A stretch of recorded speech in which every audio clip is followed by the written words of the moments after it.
looking good was important. But when I started to feel good about my workouts, I didn't actually care about looking good because it just made me feel really good about myself.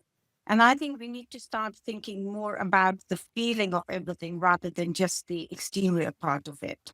I think it is just trying to understand your body better, is what your body needs. And not everything you see out there would be right for you, but it's actually what works for you is right for you.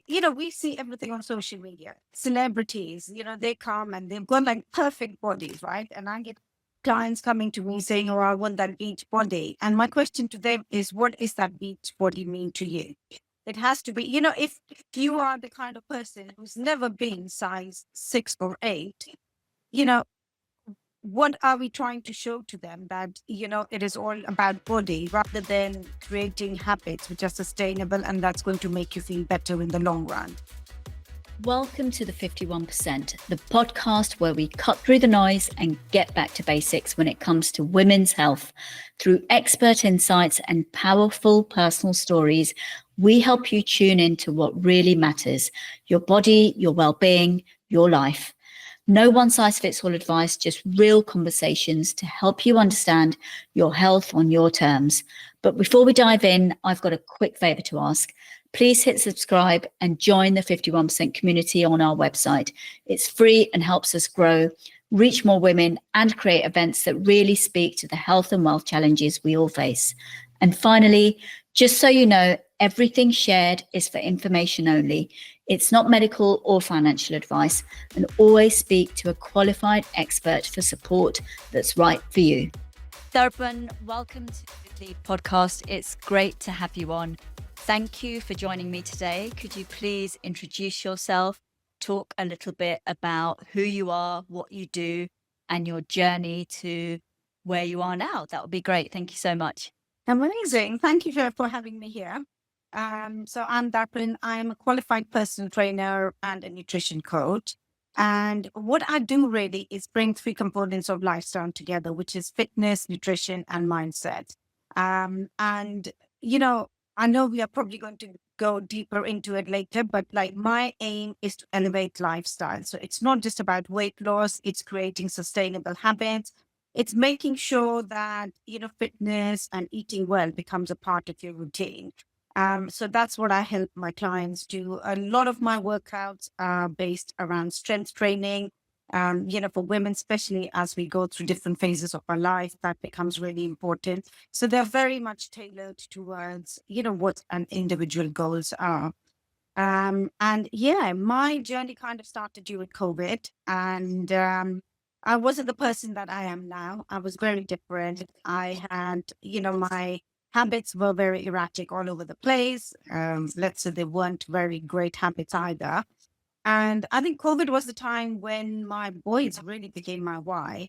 And I think, when you're spending so much time with them, I really wanted to show them that, be a role model, basically, to think that eating healthy, having good exercise routine is how we all should be aspiring to get to in our lifestyle. Because as I was growing up, I had a lot of issues and I always had weight problem and I didn't have any body confidence. I suffered from low self-esteem. And I think that became really important for me, that I don't want my boys to grow up having those issues as well. So yeah, I started my journey during COVID.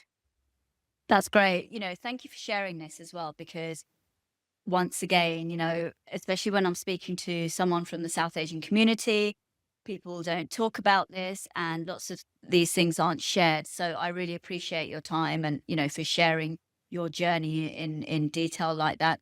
So can you kind of, direct me to the point of when this started? I know you said COVID and, you had some kind of issues pre-COVID really in terms of body confidence and, your own kind of mental health and low self-esteem and these things. How did that kind of start? Is this kind of something that kind of after children, or was it even before that? I always had that, if I'm honest. So if I take you back a little bit into my childhood, I was born with a heart condition. So physically, I was very weak. And I think, when people say physically you're weak, it kind of had a lot of impact on me mentally as well. I was always behind my peers. So I grew up always believing that I could never get there, that I'd always be behind. I was brought up in a very, protective environment. And, I'm not blaming my parents. They were being their parents. They were looking out for me because I was such a sick child. But, when you have no control over your own habits, over anything that you are doing, and then you're kind of growing up thinking that you're really weak. You don't have the confidence. Like, I've got two older sisters who are really smart, very bright. And you think, okay, you're the youngest one, you could never get there. And I think I just kind of fell into that loop where at some point food became the kind of comfort for me. Yeah, that led to weight gain. I went through various weight loss cycles. And I think, COVID was, even though I had kids before, I think my kids were young during COVID, but I think somehow just realizing how important health is during COVID. And that was the turning point for me mentally. I think physically, I had to do a lot of work, definitely, but I think mentally as well. I think just breaking that barrier that I am weak. I had never stepped into a gym. I would do exercises. I'll do HIIT classes or whatever, but it was a bit of like, yeah, I have to do it. I'm going to do it. It wasn't very consistent. So overcoming that mental barrier for me was the biggest thing. And again, I think I wanted to show my boys that no matter what your past is, it doesn't have to define your future. And I think I kind of have to prove that to myself, really, and to my boys that it is okay. Whatever has happened, you are strong enough to just move forward and get where you want to be. Yeah, I guess, you talk about your childhood, right? And yes, you had this heart condition, which almost kind of led you through this phase of, that mindset of I'm weak. I am not capable of doing certain things because of this heart condition.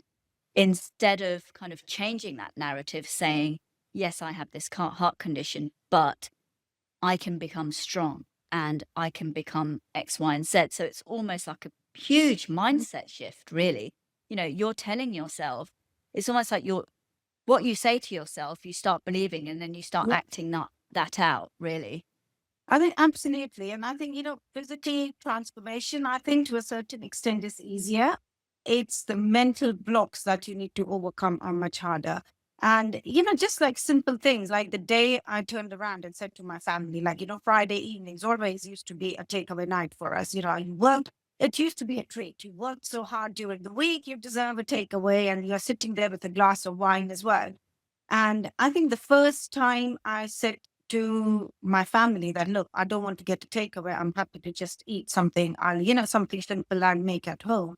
And for me, that was a huge shift. And I think that is when I actually started to feel confident in my own journey because I thought, what, I'm standing up for myself. And actually, in my family are accepting it as well. And I think for a lot of us, that becomes a bit of a barrier as well, that if I do something different, how is everyone going to perceive it? Would they still want to go out with me if I'm not drinking and those kind of things? But I think it is first you need to start from yourself. Once you are comfortable with it, then, everyone is on board with that as well. Yeah, absolutely. And also kind of knowing your why you're doing this, I think why is, when I have my clients, when I sign up my clients, the first thing I ask them is you've got to understand your why, because if there is no why, there's no why. And yes, my why were my boys, but then eventually it became my why that, what, I want to show them that I can go past this barrier of weakness and I can be strong. I can lift weights. And for my clients, I say the same thing. And, it doesn't have to be a why. It's not that I need to get into that skinny dress. Your why is much broader than that. Why do you want to do that? Is it your self-esteem? Is it your health issues? What are the reasons you want to go on this journey for? And I think it's a lot of digging deep into it rather than being at a superficial level of just looking good. There are lots of, like for me, I always thought it was looking good was important. But when I started to feel good about my workouts, I didn't actually care about looking good because it just made me feel really good about myself. And I think we need to start thinking more about the feeling of everything rather than just the exterior part of it. Yeah, there is a lot of narrative, it's not just, intertwined with the South Asian community, like just generally for women, looking a certain way, is always such a big thing. And, from whether it's the beauty industry or the size of your body, what you're wearing, it's a constant kind of scrutiny, really, and trying to kind of push against that and say, no, I'm not going to fall prey to all of this, and I'm going to look at my why. Why do I want to, you know, lose weight if that's your goal? Why do I want to look better, feel better? There's a why for that. And obviously, you found your why, and it shouldn't be about um Yeah. the your public appearance. It should be about whatever that is, whether, you want to live longer, healthier, whether whatever, and if you're going through midlife, as we both are, things start changing as well. I'm Absolutely. assume that obviously drove you a bit more into the kind of fitness world, a bit more with the kind of midlife approaching. I mean, definitely in terms of lifting weights. Like I said, I used to do HIIT. I used to be really into cardio before. To be fair, I didn't know much about it. So, I'm just like, whatever exercise I can do, I will do it. And I think, as I was approaching, my boys were getting older, I was approaching my, 40s, and then I knew what was going to hit me.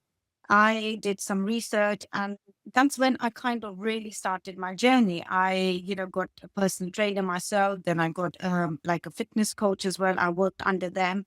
And I think it is just trying to understand your body better is what your body needs. And, not everything you see out there would be right for you, but it's actually what works for you is right for you. And that's what I say to everyone is, don't think that, we see everything on social media. Celebrities, they come and they've got like perfect bodies, right? And I get clients coming to me saying, oh, I want that beach body. And my question to them is, what is that beach body mean to you? It has to be, if you are the kind of person who's never been size 6 or 8, you know, what are we trying to show to them that it is all about body rather than creating habits which are sustainable and that's going to make you feel better in the long run. Mhm.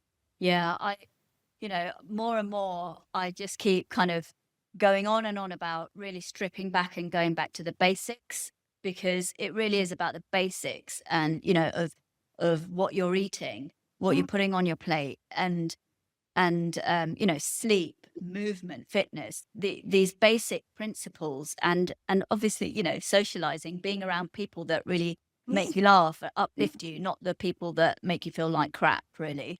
And these are the basic things we need. And trying to avoid all that noise on social media and through perhaps friends, colleagues, whatever that is, try this, look at me, is really difficult.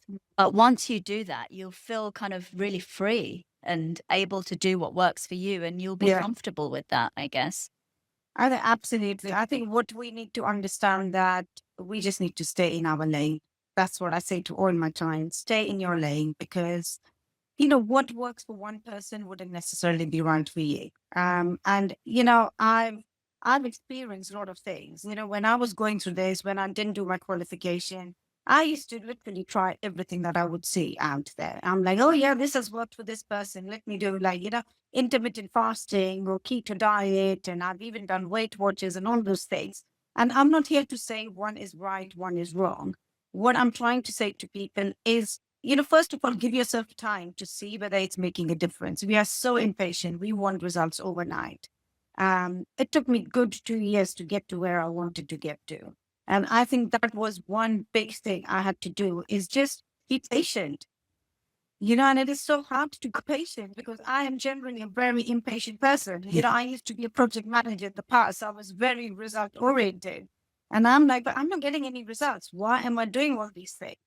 But the fact is, you are not just doing it to see the results. You are doing it for a bigger thing, to create that future you want to have the vitality in the future as well.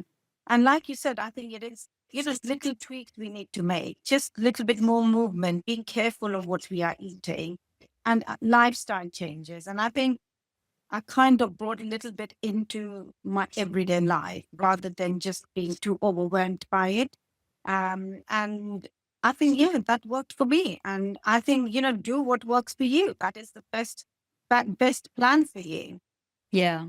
How did you kind of tackle, you say, we talked about like wine nights, right? And are you like completely like not drinking anymore at all, or is it kind of really stripped back and you choose as and when you drink? And how did you even kind of go down that road, and how did that transpire with your kind of friendship group? Yeah, it's interesting. I think so. I do still drink. I still drink, and I am not one of those coaches who tell my clients that you can't go out, you can't drink, you can't socialize because, that's part of my lifestyle. But it's definitely very mindful now. So, whereas before it would be like, a long day at work, come home, have a glass of wine. Now it would be like, okay, I'll keep it for when I'm going out and meeting friends or for special occasions and things like that. When I'm on holiday, definitely I will have because that's my way of relaxation. But like I said, I think for me, it was really trying to work on myself first, is having that confidence to be able to say no. Um, if I want to go out, I think my mindset changed in the sense I am going out to have a good time with my friends. I'm not there. I'm not going out because I'm drinking. I want to go out because I'm spending time with them. And I think once I kind of overcome that, I think the first time is always hard. You go out and you just think, when these are my drinking buddies, like, I'll go out with them every weekend and we are drinking together. And yeah, you do worry about pressure because, and I still feel the pressure sometimes that, or they're like, oh, why are you not drinking? Are you on a diet? Well, no, I mean, I'm not on a diet, but this is my lifestyle now. So I think once you start to say no, and I realized the first time I said no, I actually feel so empowered and proud of myself. And I think as far as you can stay truthful to yourself, everyone else will accept that. And I think that's what I say to my clients, to my boys as well. It's if you know this is what you want, don't let anyone else, talk you out of it because you are doing it for your own good. And end of the day, it is you that matters the most. Yeah, absolutely. I've recently as well saying no to alcohol, and I haven't, I'm not teetotal. I don't not ever drink, but I choose when I drink now, Mm. as opposed to, oh, I'm going out with my friends, so I'm going to have quite a Yeah. few to drink. It's not about the alcohol. I'm going out with my friends, and Mm. I will choose if I want to drink or not. And most of the time, it's not now. And you're so right with feeling empowered by saying no. And I feel so proud of myself as Yeah. well. It's that feeling of, I don't know, I can't explain the feeling, but I go around the house and go, guess what, girl, to my Yeah. kids, I'm like, I didn't have any alcohol yesterday and I'm so happy and I'm so proud of myself. And they look at me and they're like, okay.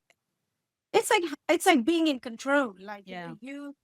I think I the way I felt it is I'm in control of my choices. I'm in control of my habits. And I think that does make you think, yes, you're strong, you're powerful, you're confident. And you don't at that point, I guess you don't really care to a certain extent what other people think. You go beyond that.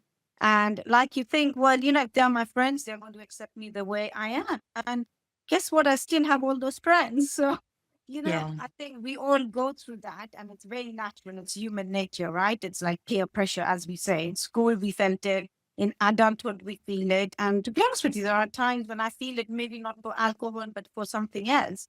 But it's just, working through that. So y- you talk about like, I mean, right now we're talking about, it's a huge part of this is to do with your mindset, really. So how did you overcome that part? Because obviously, from childhood, you went with that narrative of, I can't do this because of my condition. And it takes a lot, from adulthood, like going into adulthood, then completely changing that narrative that you had from a child, really. I mean, like I said, I think we underestimate the power of mental shift. I think, that's what I said. For me, physical transformation was easier, but it's like, that block about I'm being weak. And I think I'll be like honest, the first thing I did, and now, now when I look back and I think, everyone's doing this now, but I actually did it a few years ago, but I hadn't even heard of things like affirmations at the time. But I would actually just say to myself that, you know what, you were weak then, you're not weak now. You're looking after two boys. You're a project manager. You've got the brains, you've got the ability, you've got the strength as well. So it is a lot in terms of unblocking using those affirmations. Like, now we call them affirmation. And also, I think just doing the actions. I was scared. Like, the first time I thought, okay, even contact a personal trainer, I was scared. And I'm like, no, I've got to do it. And it's taking little steps at a time, like walking outdoors for 10, 15 minutes. That's how I started during COVID. So the first time, I was a bit like, okay, let's just go for 10 minutes walk. And I did that. And it was almost like putting it in my thing. And I say to my clients, if something is so overwhelming, give yourself the time. Because if you just think you're just going to do it for 10 minutes, you'll be able to do it. And it's complete, shift in your mindset thinking, oh yeah, 10 minutes is doable. Half an hour is a lot. So I worked a lot in terms of that. I broke everything into little chunks. Even when it came to food, like meals and stuff, I would actually sit down and plan the meals with my family so that I felt in control. And it was like, yeah, you know what? We are enjoying eating at home. It's okay. We don't need to get takeaways. And in a way, I think COVID was a bit of a blessing that way that there weren't any takeaways around. We can go to restaurants and stuff. So I kind of, switched on to exploring healthy recipes, just seeing the change in my family. I think it's the ripple effect that you see. That just kept me wanting to go on and on. And I think being a biggest cheerleader. Every time I would do something, I'm like, yes, like you said, like, I'd be telling my boys, oh, yes, I'm lifting 1 kg more, like, in the gym now. And understanding where you are and where you've come. And I think for me, that was a big change in like my attitude. Thinking for somebody who didn't even, who felt that she couldn't even exercise or couldn't lift weights, is actually, doing squats now. So there is a big change. So starting to see that change and how I felt was a big impact it had on my mental health as well. Yeah. I think it almost feels like, when you put timelines on things like, oh, by the end of this month, I want to look like this or be, I don't know, 10 pounds lighter or whatever that might be. It almost feels like so much pressure and it like, well, you're almost like you're setting yourself up for failure. And rather than just saying, whatever, my goal is to be strong and healthy and sleep better, as an example, right? Let me just start with, like you said, a 5-minute walk or a 10-minute walk. Yeah. So it's as simple as that. It's great to have goals and timelines. I'm a project manager as well. So it's almost like you're constantly working to, like by the end of, 3 months time, we will deliver X, Y, and Z, and it will be delivered and it has to be delivered. That's very different to, working on yourself, because that pressure is not, it doesn't sound great for you, really. No, and I think what we also forget is, things happen in life. And I think we've got to take that into account. And for me, how I realized is, like I said, I went through various weight loss cycles. And every time, I'll say, for example, I'm 60 kgs, I want to be 55. And I'll reach that 55 and then I'll go back to my old self thinking, oh, yeah, I can eat a bit more. And then you are back on that. The reason is because you've not tried to understand how you got there. And, that's what I want to emphasize the point. Like you said, as project manager, we want to get to our target, we want to deliver to a certain time. There are certain steps we need to follow to get there. And I think our fitness journey is exactly the same. You've got to change little habits to get to where you want to be. And unless you start acknowledging what you are changing, it is very difficult to stay consistent and for it to be sustainable. So, take one step at a time and enjoy that process and move on to the next step. And I know we are very impatient. We are very result oriented society, and I get that. But I think, that's one thing I always say to people. It's like you said, it's not just about weight loss. Let's move away from weight loss, create those habits. And weight loss is a byproduct of all of that. If you're eating well, if you're exercising, if you're moving more, weight loss will just happen. But you've just got to make a conscious effort of doing that a little bit more. Yeah. I've been thinking a lot lately, and I thought actually there should be no such word called diet and Yeah. also perfect, because what is perfect anyway? What is the meaning of perfect? It's different for everyone, and Yeah. that no one is perfect. Nothing is perfect. It's a very ambiguous Yeah. word, to be honest. And then the word diet, it's almost like you don't need to be on a diet of any sort. It's not a diet. It's just, yes, a diet. What diet are you eating? And Yeah. make the changes from Okay. there. It's not I'm going on a diet so that I lose lots of weight and I look skinny and my stomach looks like this and I'm a size 0 or whatever that might be. I think, and it's true, like I used to get that a lot before when I would go out, and I would never order chips now, to be fair. I'll probably pick few for my boys if they're having, or if my friends are having, I'll just pick few. But the first time I said, oh no, I'm not going to have chips. And their comment was like, oh, you're dieting. And actually, I didn't even think about it, but my instant reaction is like, well, actually, no, I'm not dieting, but this is how I'm eating now. And I think that's how we need to look at it. And it is okay to have chips. I'm not saying that we shouldn't eat chips, but it's also okay to say no to them as well when you don't want it. And I think this is how we need to start thinking about food is, not restricting ourselves, but keeping it balanced, being more mindful about it. And again, not saying no if you don't like, not to be scared to say no if you don't want it. And I think psychologically, like I read an article in terms of how our psychology works when it comes to diet. And the word diet automatically makes you feel that you're depriving yourself. And that's why, when I say to my clients, I'm like, if you want to lose weight, you've just got to start eating better. You don't need to eat less and starve yourself. Just start to eat better. And I think that's how we need to start looking at food. It's, stop labeling food as good or bad. Just think what your body needs at that particular time without depriving yourself. Yeah, absolutely. Absolutely. So let's start getting rid of the word diet. I know. I really like, diet and skinny and all those things. I really don't like. I always say to people, don't think of skinny, think of being strong now. And it's, there's been a real shift now. I don't want to be skinny. And there was a time when I was in my 20s and 30s, I was so desperate to be skinny and I'll do like crash dieting and all those kind of things.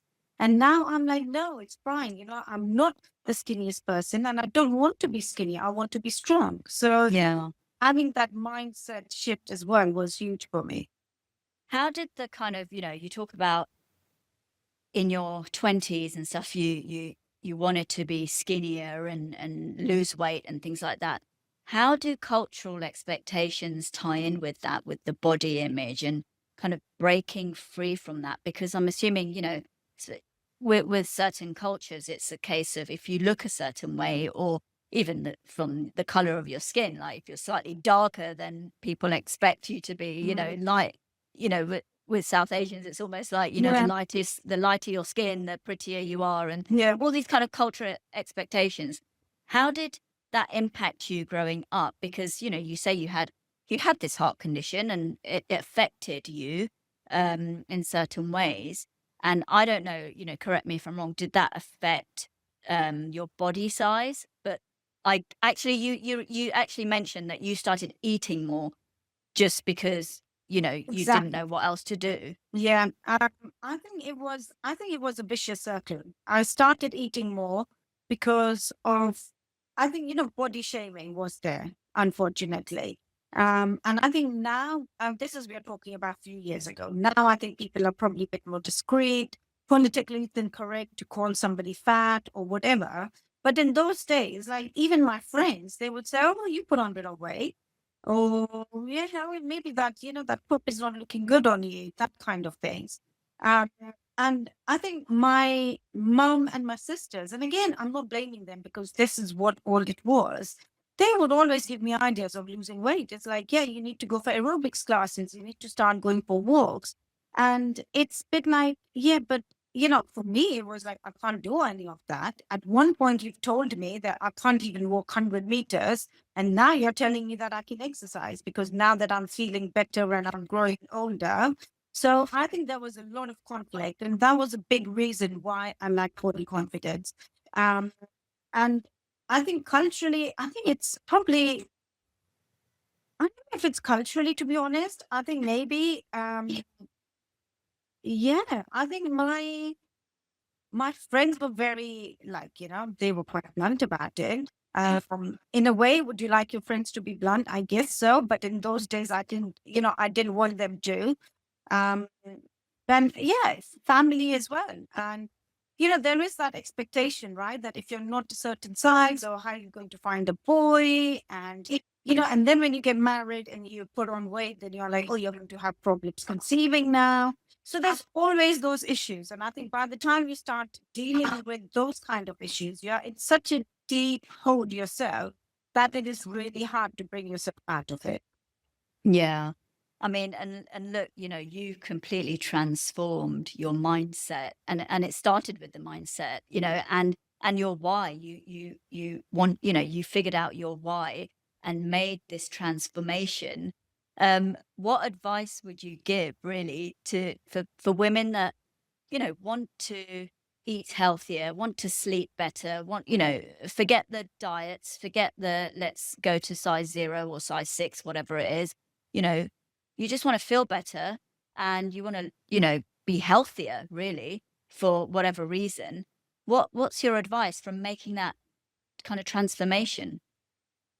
I would say in terms of obviously physical transformation, exercise and eat well and all those kind of things, which we all know about. I think for mindset and mental transformation, what really changed for me in my ultimate journey was I started enjoying the process. And I think a lot of times we forget how far we've come because, like I said, our target is always the end goal. And I think I really did start celebrating small wins. Like I said, when I said no to that takeaway the first time, I'm like, wow, I've done it. Great. I can do anything now. When I went to the gym, like, had my first session with my personal trainer, I came home and I was like, telling my boys, my husband, that I actually use the machines in the gym. And I started to enjoy those things. I started to enjoy that I was breaking all those barriers, which I thought I was never capable of. Um, and I think at that point, I didn't really care where I was heading to. I was just enjoying every day and then just enjoying the journey. So I think, my message to everyone is enjoying something, it's not going to be sustainable. You've got to start. And that's why I say to everyone that, yes, strength training is a must, but you've still got to start doing certain things that you enjoy. If you enjoy dancing, go for a Bollywood dance class or something like that. If you enjoy yoga, do yoga with it. But there's always needs to be some element of enjoyment in life. Hmm. Is there any kind of truth in saying that, movement, exercise is a small part of it, but what you put on your plate is quite a big part of, changing, um, just being healthier and associating with, okay, look, let's face it, if you're eating like ultra processed foods and a lot of rubbish, quite a lot during the week, it's going to affect not just your weight, but it's going to affect what's in your insides, your Definitely. organs Yeah. and your mind as well, right? I think we do need to think about that a lot. I think, sometimes people say, oh, I do workouts. Is it okay? I'm eating out 3 times a week, or I'm only having very little. Can I not do my workouts or steps during the day? For me, I think it's really a combination of everything because one doesn't compensate for the other. They both go hand in hand. It also depends on what your goals are. So, not one thing fits everyone. It depends what your goals are, what your lifestyle is. A lot of, my clients who come with me for any health issues, it all depends on that. I think for me, as getting through perimenopause and menopause, I would say that it really is 50-50 between strength training and food as well. Because I think you might be eating very high protein food, whatever you're doing, you need to lift weights to boost your metabolism, to, improve your vitality in the future, to strengthen your bones and muscles now. So I think it really depends what stage of life you're in, what you really want out of it. But for me, I've always looked as exercise and food both go hand in hand with each other. Yeah, absolutely. I that for me, definitely, it's not one or the other. You really should be looking at your overall also your environment, right? Whether you might, like me and you, we have children. Do you have children? Do you not have children? What's your lifestyle like? What time do you come back from work? Like, all these things are important, and it's so great and refreshing to speak to someone like you, because it really is about that personalized approach, rather than, hey, I'm this PT and expert in nutrition, and you all need to do the same thing, because that's Yeah. so not how it should be. No, and I think, for me, it hasn't worked, to be honest. And I think I do, I bring a lot of that in my coaching. And I guess it's, having been through all these things, it you kind of appreciate when clients come and say that, what, that's not possible for me because I've been there as well. So, typical example is intermittent fasting. It just doesn't work for me. And I'm not saying it's good, it's bad, but my lifestyle doesn't allow me to do intermittent fasting because I've got that little window of time in the morning in between my different times of clients where I can have my breakfast. And if I don't have my breakfast at that time, then it could be 1, 2 in the afternoon that I'm not going to have my breakfast. So that is a typical example why it doesn't work with my lifestyle. If somebody who's got a 9 to 5 job, it might very well work for them. So, I think we all need to try and understand what fits in our lifestyle. With, people say, oh, you shouldn't eat after 6:30 in the evening. But I've got 2 teenage boys who want to have dinner at 7:30. So I eat with them because that is our family time. So, it's working around what, it's putting everything together, your family, your own, your goals, your own health, everything needs to come into play in that. Yeah, absolutely. And, yes, there's all these things out there saying you should do this and you shouldn't do that. You know, some things work for some people, and some things don't work for others. You mentioned intermittent fasting. Just quickly, for people that don't know what that is, what exactly is that? Because I feel like it's quite vague. It almost feels like you're not eating for long periods of time. Yeah, it is. Intermittent fasting is basically you can choose the window of eating. So some people, fast for 14 hours and then they eat within, the rest of hours is their eating window. So, for example, if you're doing 14 hours, then 6 o'clock in the evening, you have your last meal. Then next day in the morning, like till about 9, 10 o'clock, you don't have anything. The key for intermittent fasting is you shouldn't have anything except for water. Maybe you can have herbal tea. So nothing with calories should go in your body. I think the key here is that it doesn't mean that in the eating window, you are eating double the amount. Yeah. And that's what I say to people, that if you're doing intermittent fasting and if your mindset is what mindset I had in the past, is good, I've not eaten anything for 15 hours, I can eat whatever I want to for the rest of the day, it's not going to work for you. So end of the day, it is all about, how much you're eating and what you're eating as well. But, intermittent fasting works for people who, it's shown to regulate hormones if you're doing, menopause, perimenopause phase. For some of my diabetic clients, I use intermittent fasting because it helps them stabilize blood sugar levels. So again, it's the same thing. It's, does it work for you? Do you have any health issues for you to be able to do that? If not, then, just eat when you're hungry and eat mindfully. Yeah. Yeah. And that will kind of follow a similar principle. Like you said, if you're doing intermittent fasting and then you're gorging on all sorts of things during the day, like constantly, I mean, there's just no point. No, man, and all our mindsets are very different. The way we think of food is very different, right? Some of us would eat food that today is the last day and you're not going to have anything tomorrow. Whereas some of us are thinking there's so much food, it's going to last me for the whole year. So it's okay for me to have a little quantity of it. So I think it's working through, all of those things is how you're going to manage that. Yeah. And I'm definitely, I kind of want to stop asking my, guests what is the kind of food they should be eating. And I've kind of learned that actually, one, it depends on, like if you're Asian or whatever, you might eat more of a certain type of food, Yeah. like Indian food as an example. If you're, working certain hours, you might need to eat later, and everything just depends. And yes, of course, we know the basics of you shouldn't be eating like 3 packets of crisps every day, and just like just the It's just basics, being just sensible, that kind of right? thing. Yeah, Yeah. yeah, I say to people, it's nothing to out of the extraordinary. Like, it's nothing that we need to do very different. It is just basic things we need to do. Just make sure you're eating your protein. That's what I say to people. Like first thing in the morning, make sure you're having good amount of protein. That sets you up for the day.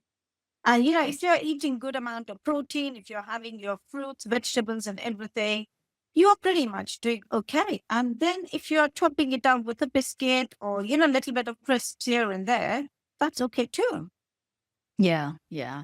Absolutely. I think we all need to, you know, feel kind of liberated by not using certain language on ourselves, like diet and all these things that we've mentioned. And really, I think people should always aim to see if they want help and advice on these things, to see people like you that aren't kind of giving copy paste cut, one size fits all advice that works for all the women, which that is absolutely not going to work No. for anyone really.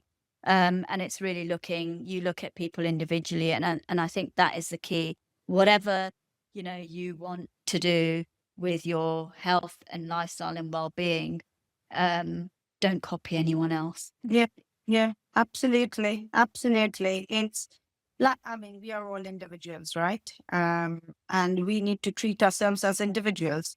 Even within a household, something might work for me, but, might not work for my sister. So because we are two different individuals, and that is how we need to start looking at ourselves and not think that my friend has lost, X amount of weight in 2 weeks and why I haven't.